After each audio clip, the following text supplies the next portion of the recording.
একবার দুজন লোক মন্দিরে প্রার্থনা করতে গেল।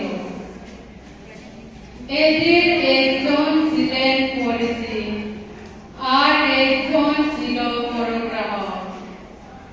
ফরিসি সোজা হয়ে দাঁড়িয়ে মনে মনে এই প্রার্থনা করতে লাগলেন।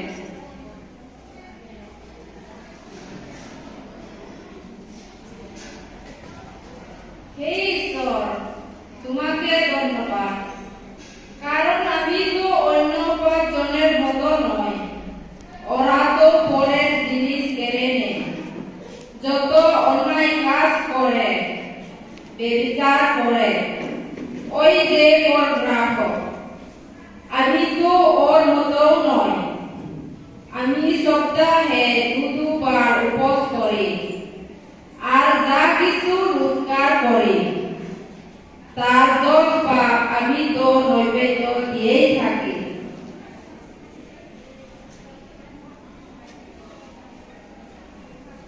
এইদিকে সেই পরগ্রাহক তখন দূরে দাঁড়িয়েছিল।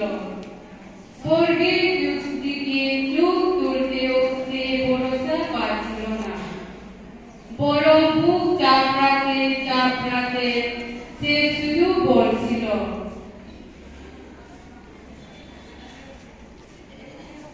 হে ঈশ্বর, এই পাপীকে তুমি দয়া করো।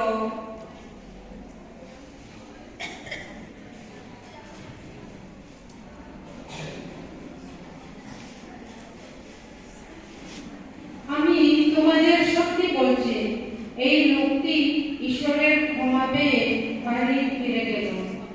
প্রথম লোকটি নয়, কারণ যে নিজেকে বড় করে তাকে ছোটই করা হবে, আর যে নিজেকে ছোট করে তাকে করা হবে বড়। এই অভিনয়ের দ্বারা আমি কিছু বলতে চাই। আমরা সবাই খ্রিস্ট বিশ্বাসী।